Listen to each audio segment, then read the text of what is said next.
His Royal Highness the Crown Prince consents to attend the first conference of the Adat Istiadat Council.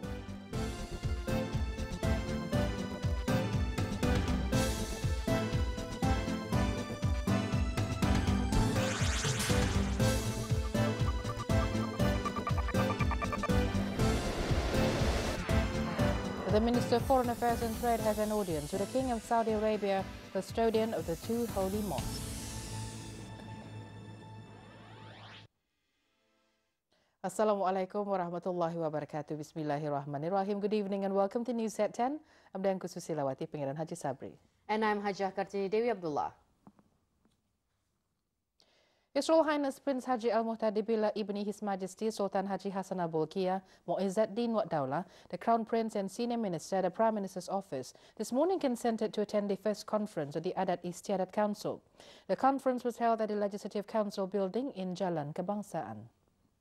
On arrival for the conference, His Royal Highness was greeted by Yang di-Pertua of Adat Istiadat Negara, Yang Amat Mulia Pangeran Lela Chetria Sahibun Najabah, Pangeran Anak Haji Abdul Aziz bin Pangeran Jaya Negara, Pangeran Haji Abu Bakar, and the Senior Assistant of Yang di-Pertua Adat Istiadat Negara, Yang Amat Mulia Pangeran Sriwijaya, Pangeran Haji Ahmad bin Pangeran Muhammad Yusuf.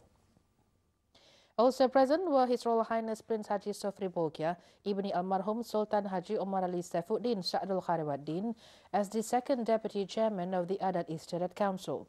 A doa selamat was led by Yang Berhormat Pihinsi Raja Khatib Datuk Paduka Seri Setia Ustaz Haji Awang Yahya bin Haji Awang Ibrahim.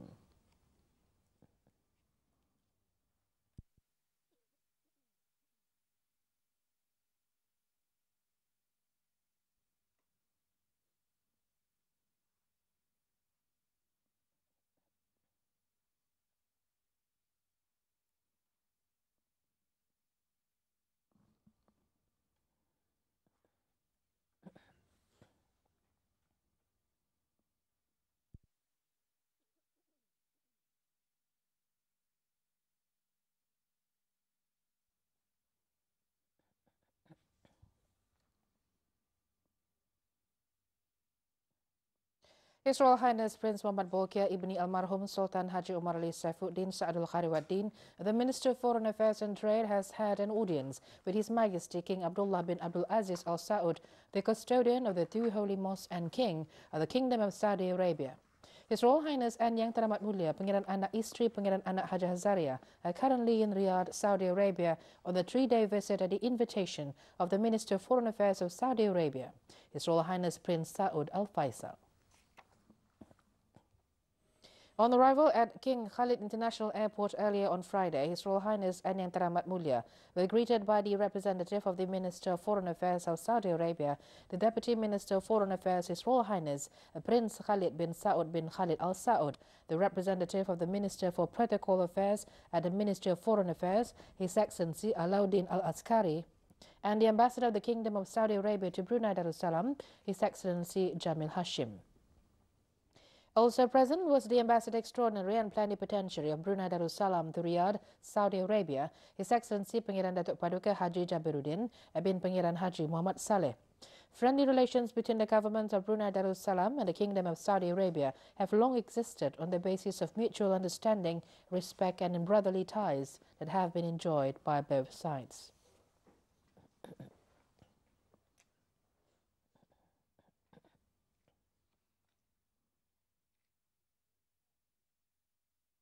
On the first day of the visit, His Royal Highness had an audience with His Majesty King Abdullah bin Abdul Aziz Al Saud, the custodian of the two holy mosques. The audience ceremony took place on Friday at Al Amir Palace in Riyadh.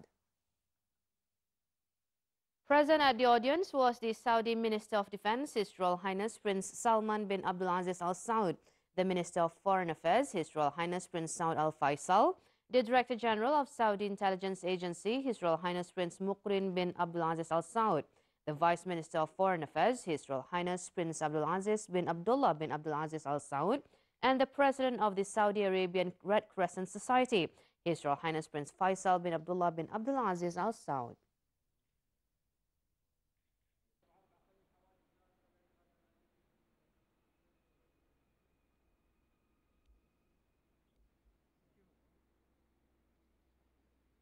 In the afternoon, His Royal Highness Prince Muhammad Bolkiah, Minister of Foreign Affairs and Trade, attended a working luncheon hosted by His Royal Highness Prince Saud Al Faisal bin Abdulaziz Al Saud, Minister of Foreign Affairs of the Kingdom of Saudi Arabia. The luncheon was held at the Ministry of Foreign Affairs in Riyadh.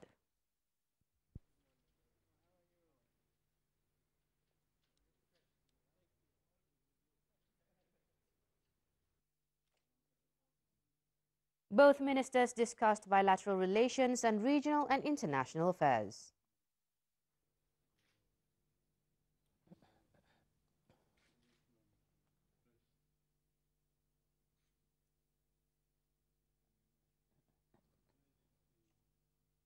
The number of incidents and fatalities associated with TB in Brunei Darussalam has decreased. Details after this excerpt of His Majesty's Tita.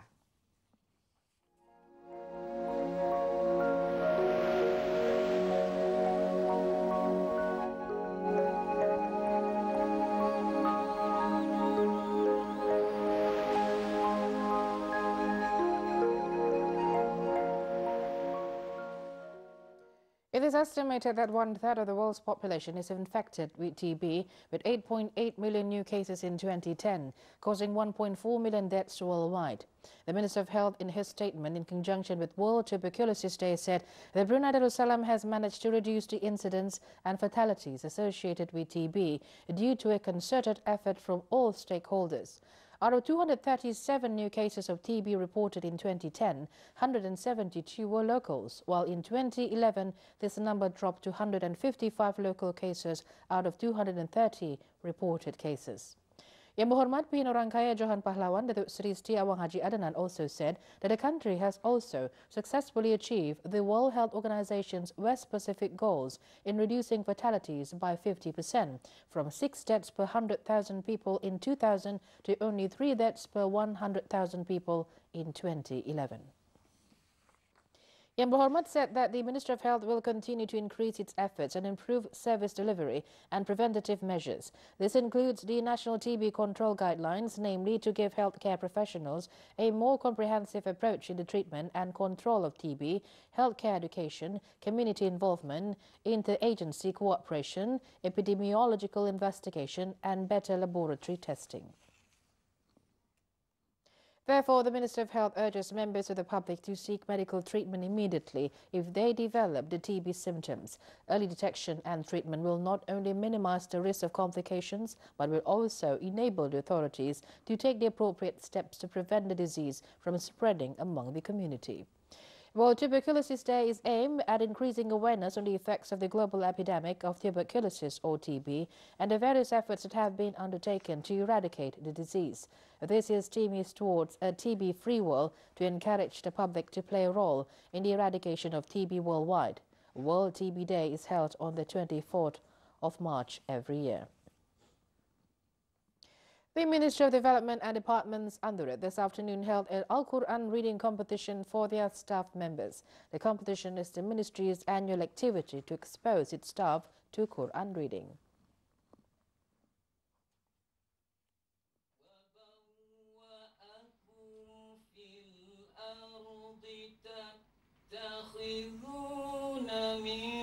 Awang Haji Edi Huzaini bin Haji Mat Yassin and Dayang Ratinah binti Haji Hidup won the competition in their respective category. Prizes were presented by the Minister of Development, Yang Berhormat Pihin Orang Kaya Indra Pahlawan, Datuk Seri Setia Awang Haji Suryo bin Haji Osman.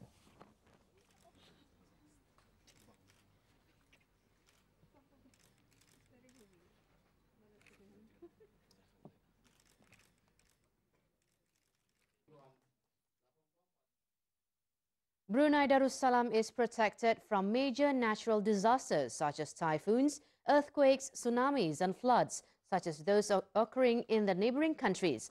However, the country is not exempted from experiencing several extreme weather occurrences, such as long droughts, trans-border haze and forest fires in 1997 and 1998. Strong winds in the Brunei Muara district on 23rd July 2007, as well as flash floods and landslides involving several areas in the country on the 20th and 21st of January 2009. The Minister of Communications stated this at the World Meteorology Day celebration 2012 this afternoon. According to Yang Berhormat Bin Orang Kaya Hamzah Pahlawan Datuk Seri Setiawang Haji Abdullah, such occurrences can be examples that the country needs to enhance the capacity of the extreme weather monitoring and early warning system. Yang Berhormat Bin expressed appreciation for the efforts made by the Civil Aviation Department in improving the infrastructure through projects directed towards the enhancement of the extreme weather monitoring and early warning system under the National Development Plan 2007-2012, such as the provision of new systems, namely Doppler surveillance weather radar, system wind profiling and echo registering and low-level wind shear alert system. The implementation of the three systems cost $19.5 million overall. It is hoped that the three new systems can further enhance the capabilities of the meteorological services, Civil Aviation Department in monitoring occurrences of dangerous weather such as heavy rains, strong winds, thunderstorms, as well as issuing early warnings on extreme weather occurrences for the safety of the aviation operations, the public and property. Serta mengeluarkan amaran awal tentang kejadian cuaca ekstrim demi untuk keselamatan operasi penerbangan orang awam dan harta benda. The function ran concurrently with the launch of the Meteorological Message Switching System Global Telecommunication System. The system provides facilities to the aviation community in accessing weather information as well as flight documents online, in line with the country's efforts towards the full implementation of the e-government project, in which official letters and memos are made electronically. Cooperation, the establishment of a new international framework on climate services sponsored by the World Meteorological Organization will be launched this year, providing a multitude of benefits to national meteorological services worldwide, either in developed countries or developing ones, especially in the aspects of information dissemination and weather forecasts based on science and according to customers' needs.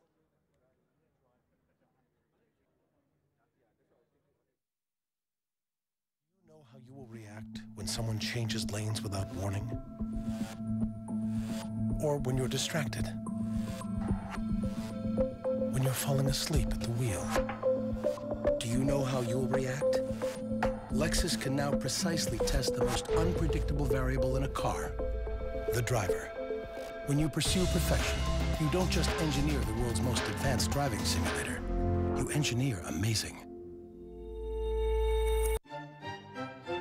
Planning with you. Planning for you.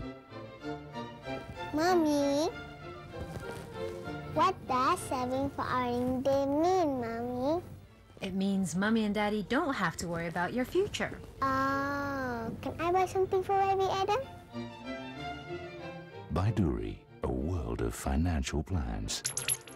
Simply Baiduri. From studies conducted at the end of last year by the Road Safety Research Centre Institute Technology Brunei at the 4 main highways in Brunei Darussalam, up to 31.5% of drivers using the highways do not put on their safety belts while driving, 11.5% use mobile phones while driving, and an average of 60% drive above the speed limit at 7 roads in the country. This was disclosed by the Permanent Secretary at the Ministry of Communications, Datuk Paduka Awang Haji Alaihuddin, at the Demerit Point System Roadshow. The Permanent Secretary said the study has proven that drivers' bad habits is one of the issues that must be tackled and has caused a large number of fatalities among young drivers. With the Demerit Point system, the enforcement section will have a more systematic method to tackle the problem of drivers with bad habits and at the same time help them identify high-risk drivers or those who are always violating road traffic regulations. Under the system, drivers violating the regulations will be given a demerit point up to a maximum of 24 points that can lead to the suspension or cancellation of the driving license according to the weight of the offence made. Datuk Paduka Awang Haji Alaihuddin stressed that the demerit point system proposed is a noble effort as a corrective measure and not to harass or make difficulties for road users. Instead, it can encourage drivers to always practice a positive habit that is more courteous and cautious while on the roads. Atau langkah-langkah pembaikan dan bukannya untuk menyusahkan pemandu-pemandu berkenaan. Sebaliknya, ia akan mendorong pemandu-pemandu supaya sentiasa mengamalkan tabiat positif yang lebih berhemah dan berhati-hati semasa berada di jalan raya. The roadshow is a follow-up of the demerit points system short course. Loss and the trauma from fatalities incurred by the families and country is one of the main factors behind the implementation of the system. Such a roadshow is aimed to disseminate information about the system to road users, such as how the system functions, the implementation phases and incentives found in the system. Bagaimana sistem ini nanti akan dijalankan? Dan kemudian saya akan memberikan. In 2010, 16 business premises were assessed, with 13 premises being issued grading certificates in 2 years. The second assessment of the first phase was carried out recently, with 13 premises being assessed and only 9 premises were issued their grading certificates. For the first assessment of the second phase in 2011, 35 premises were assessed and only 22 premises were issued their grading certificates. This afternoon, a ceremony was held to present grading certificates on the cleanliness of food premises under the jurisdiction of the Kuala Blight and Syria Municipal Board and the Blight District Office for Phase 3. The certificates were presented by the Permanent Secretary at the Ministry of Home Affairs, Dr. Haji Effendi. Also present was the Blight District Officer, Awang Haji Haris bin Osman.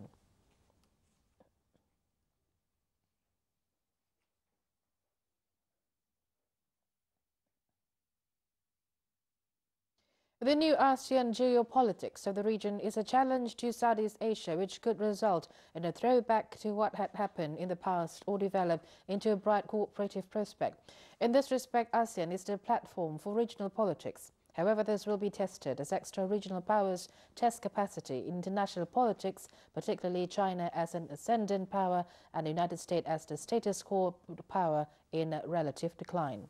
This was some of the content of the talk entitled Southeast Asia between China and the United States, delivered by the head of the Southeast Asia International Affairs Programs, LSE Ideas, yang berbahagia Tan Sri Dr. Munir Majid. It was organized by University Brunei Darussalam. Present were permanent secretaries, deputy permanent secretaries and heads of foreign missions in Brunei Darussalam.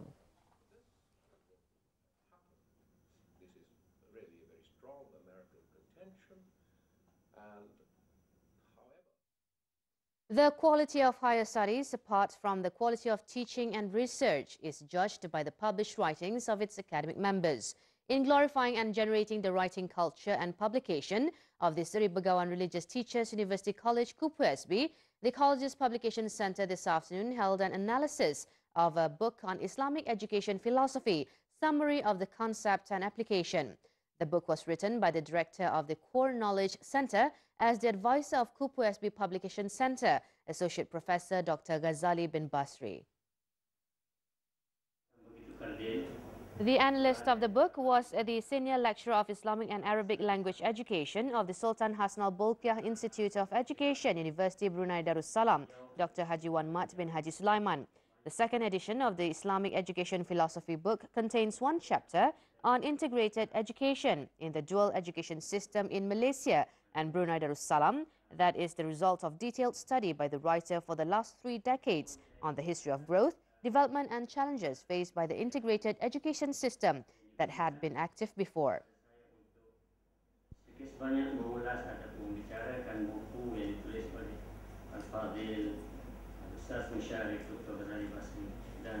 Present was the Rais of KUPUSB, Dr. Hajjah Masnun binti Haji Ibrahim. The book was reprinted for the second time in January this year, while the first publication was launched in July 2008. The function was a follow-up to the activity carried out by the Publication Center in appreciation of the writings and writers of the books produced by KUPUSB, as well as to promote and introduce the books published by the University College.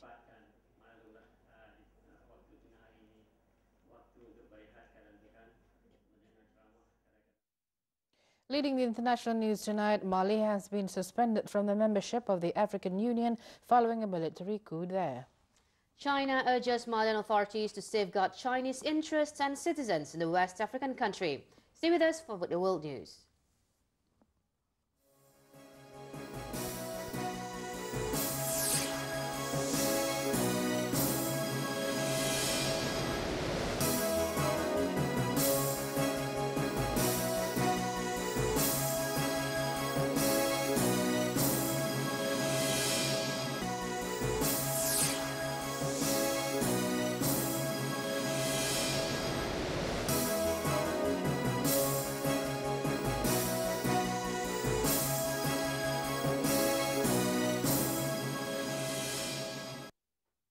Topping the world news, the African Union has suspended Mali's membership of the grouping after mutinous soldiers staged a coup against Mali's President Amadou Toumani Touré this week.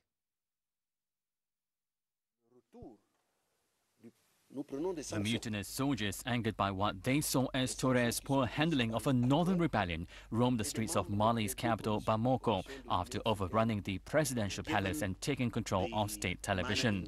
The African Union said that the council decided that Mali should be suspended from further participation in all its activities until the effective restoration of constitutional order is achieved without delay. Mutinous soldiers said they would launch an attack on the parachute regiment they believe is protecting the president, who has overseen a decade of relative stability.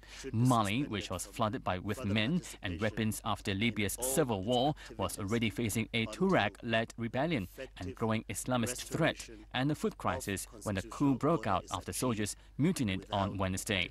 Soldiers had long complained that had not been given the right equipment to fight the northern rebels. Touré, 63, a former paratrooper who seized power in 1991, had gained the nickname Soldier of Democracy in this West African state and had been preparing to cede power in April after an election.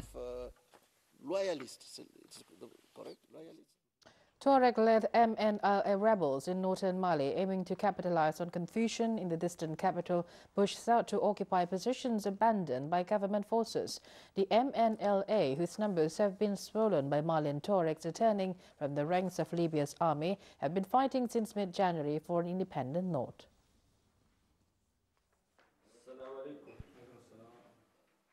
They have pushed government soldiers out of remote towns but have not yet threatened the regional capitals of Kidal, Timbuktu and Gao. Officers led by Captain Amadou Sanogo toppled President Amadou Toumani Touré's regime, overthrowing him because they said his government had not adequately supported the Malian army's fight against an advancing rebellion in the north. But as soldiers in Bamako are scrambling to complete the military coup and solidify their grip on power in the capital, their hold on the north seems to weaken. Sanogo said he was ready to negotiate with the rebels, but that his aim was to maintain Mali's territorial integrity. But an MNLA spokesman said conditions that the now internationally condemned coup leaders will have trouble meeting. Hama Ag Mahmoud of the MLNA's political wing said the group had no other ambitions other than the occupation of the three northern regions of Mali, representing the Azawad region.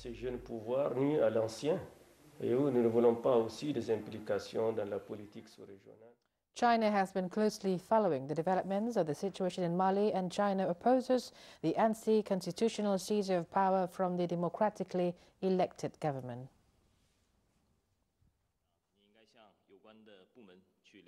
China has urged Malian authorities to take tangible measures to safeguard security and lawful rights of Chinese agencies and citizens in the West African country. Chinese Foreign Ministry spokesman Hong Lei made the remarks at a regular press briefing on the unrest in Mali following a coup. China also called on relevant parties in Mali to proceed from the fundamental interests of the nation and its people and restore order as soon as possible. The Foreign Ministry has issued a security alert on its website. Beijing attaches great importance to the security of the Chinese agencies and citizens in Mali. The Chinese embassy in Mali has been contacting Chinese agencies and citizens in the country via various means and reminding them to strengthen security. 外交部已经发布了安全提醒。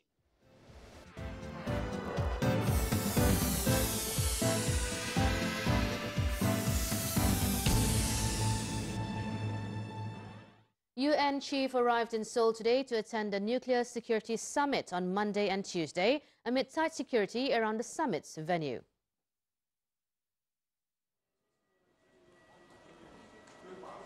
Before heading to Seoul, UN Secretary-General Ban Ki-moon said in Malaysia that he would raise North Korea's planned rocket launch at the nuclear summit, which would anger North Korea.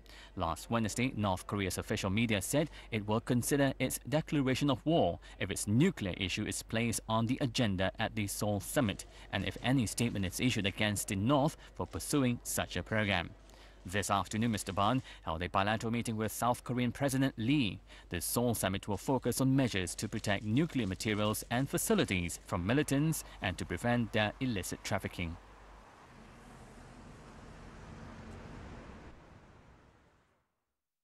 Meanwhile, Thai Prime Minister Yingluck Shinawatra met South Korean President Lee Myung-bak in Seoul today, 2 days ahead of the Nuclear Security Summit.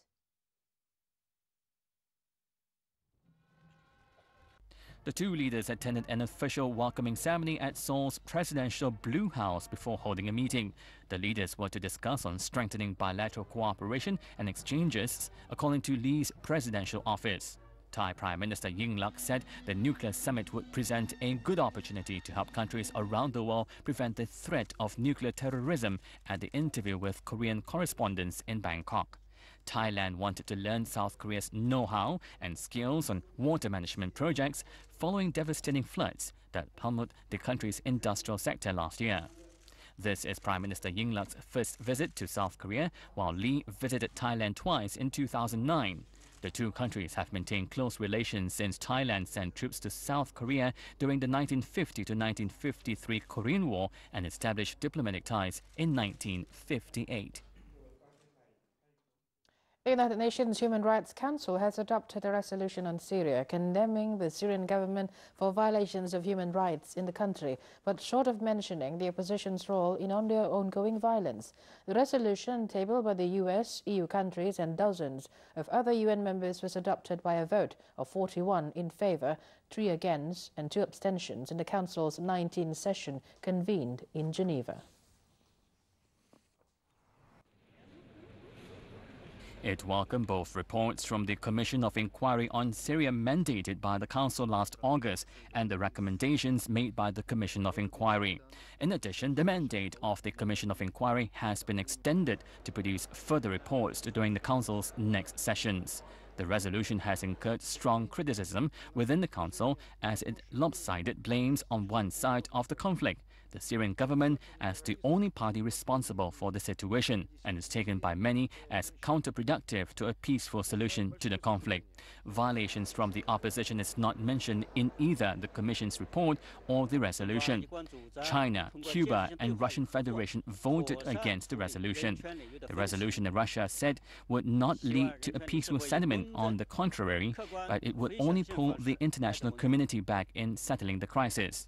The United Nations said recently that more than 8,000 people died in serious violence and 230,000 Syrians have fled their homes since the beginning of the unrest 1 year ago. Turkish police detained more than 24 Libyans after they occupied and ransacked the Libyan consulate in Istanbul yesterday to protest at what they call a lack of financial support from their government.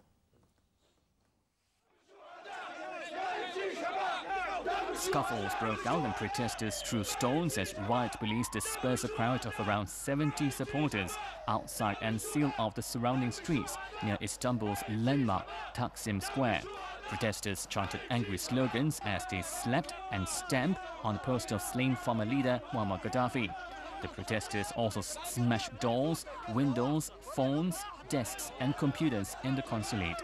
Local police chief said the Libyans believed they were entitled to receive €250 a month from the consulate while they were in Turkey for medical treatment for themselves and each accompanying family member.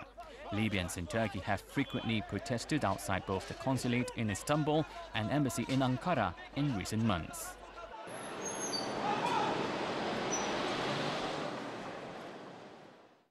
Aftershocks continued in parts of Mexico 3 days after the magnitude 7.4 earthquake rocked central Mexico on Tuesday.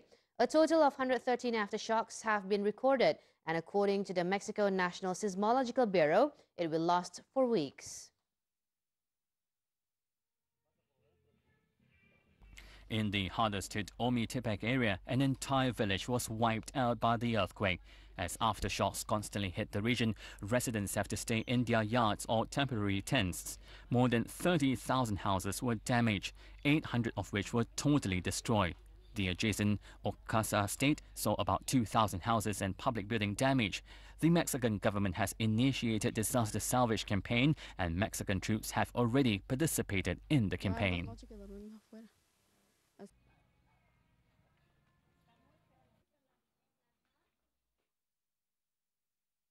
Also in Mexico, a day of brutal drug violence across Mexico left at least 13 people dead within 24 hours, with some of the victims found decapitated.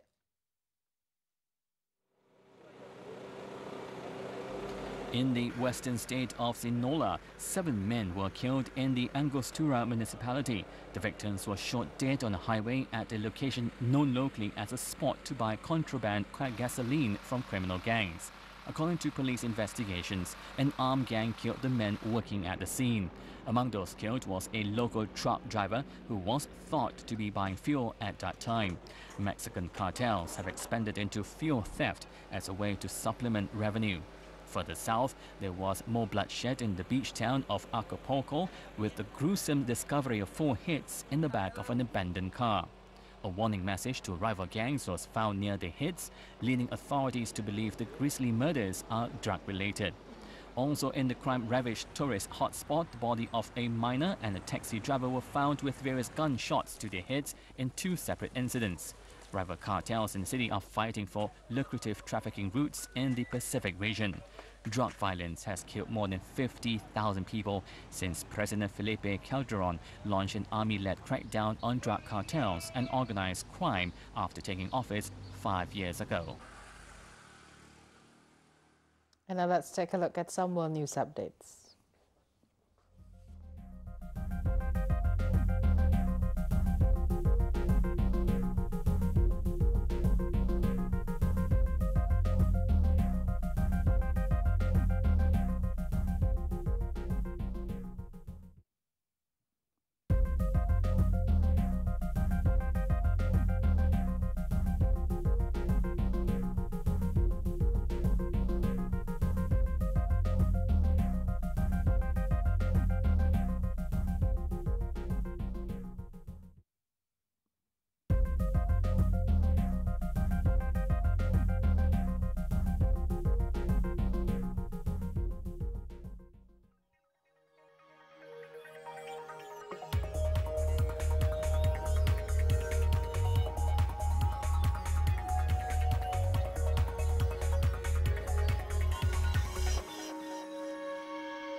Defense officials from the 10 member states of ASEAN held a 3-day meeting in Phnom Penh in preparation for another meeting between the defense ministers in late May.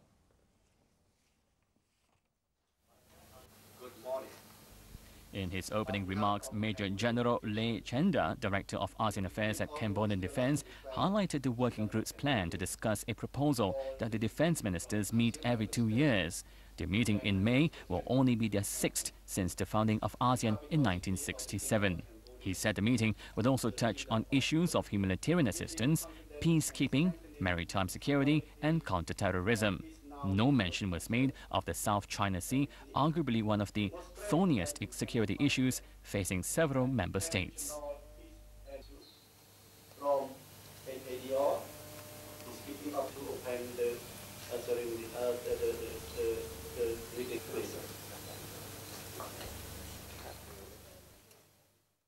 A large python has been discovered accidentally by a tractor driver who was doing clearing work at the Felda Mata Air agricultural project not far from Padang Besar in Perlis.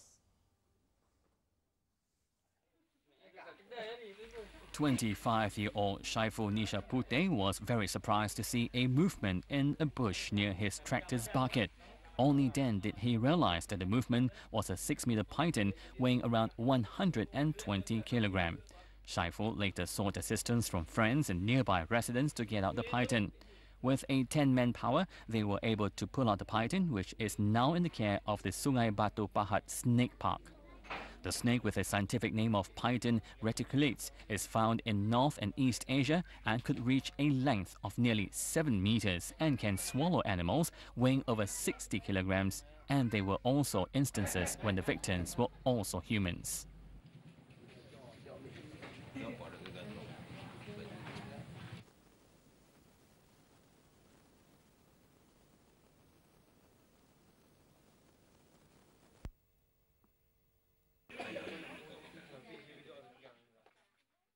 And now a quick look at the weather forecast for Brunei for tonight and tomorrow. as well as the temperatures of some of the main cities around the world, followed by the local tide chart.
And now moving on to the Nisab Zakat or TAD rates for cash and property.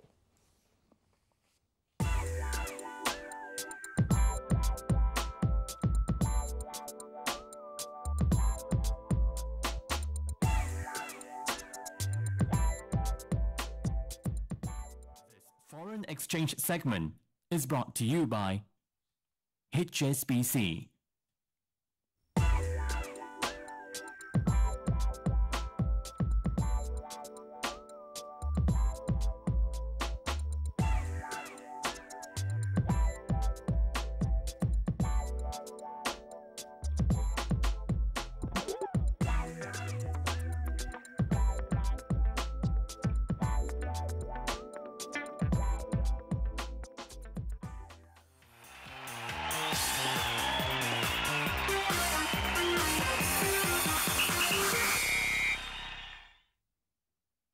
As a recognition of Brunei athletes' excellence in sports, the Minister of Culture, Youth and Sports awarded the national athletes who won silver medals in the 26 SEA Games in Indonesia last year with cash rewards at a ceremony held this afternoon. The incentive scheme awards for sports excellence were presented by the Minister of Culture, Youth and Sports, Yang Berhormat Pihin Orang Kaya Pekermat Laila Diraja, Datuk Seri Setia Awang Haji Hazair. The incentive scheme reward was also awarded to the coaches and national sports associations for their involvement in the training development. 17 athletes, 5 sports instructors, 7 assistant sports instructors and 5 national sports associations received the reward or incentive totaling $48,200.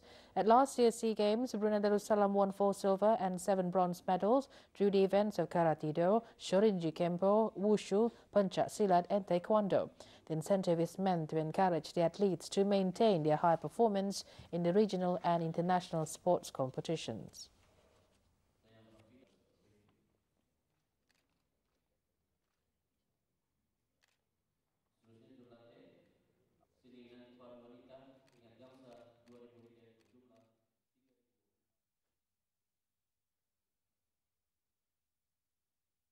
Local football fans, especially English Premier League EPL Football Club fans, once again will have the opportunity to watch and meet former EPL football stars. 4 teams will compete in the B-Mobile EPL Masters Brunei Cup Football Championship 2012, which is scheduled for the 21st of April. A media conference was held this afternoon at the building of the National Football Association of Brunei Darussalam. The 4 teams competing in the championship are Manchester United Masters, Liverpool Masters, EPL All-Star Masters and Brunei Masters. The media conference also saw the presence of Liverpool and England legend John Barnes, who is also the ambassador of the EPL Masters Championship. Tickets are currently being sold until the 21st of April at several selected shopping centres in the country. For the first time, Kwame, which is a very interesting gentleman, who's coming all the way from Trondheim. He was a star player, even from the Masters side of view, he's a star player. For May, we're actually, on the 20th of May, we're in Bangkok, 27th, we're in Jakarta, and then some breaking news because we've just confirmed that we're... What do you think of the Liverpool performance of this year? It didn't happen, but I'm still hopeful that next year, I would like to give us this year in the league to all of the best players. I must admit that the 2 players who are old enough, I would like to have in the squad. Finally, let's reflect on a tradition of Prophet Muhammad SAW on good attitude towards parents. Those who hurt the feelings of their parents will be hated by Allah subhanahu wa ta'ala. Thank you for being with us on News at 10. Have a great and relaxing Sunday tomorrow and good night. Assalamu alaikum wa rahmatullahi wa barakatuh.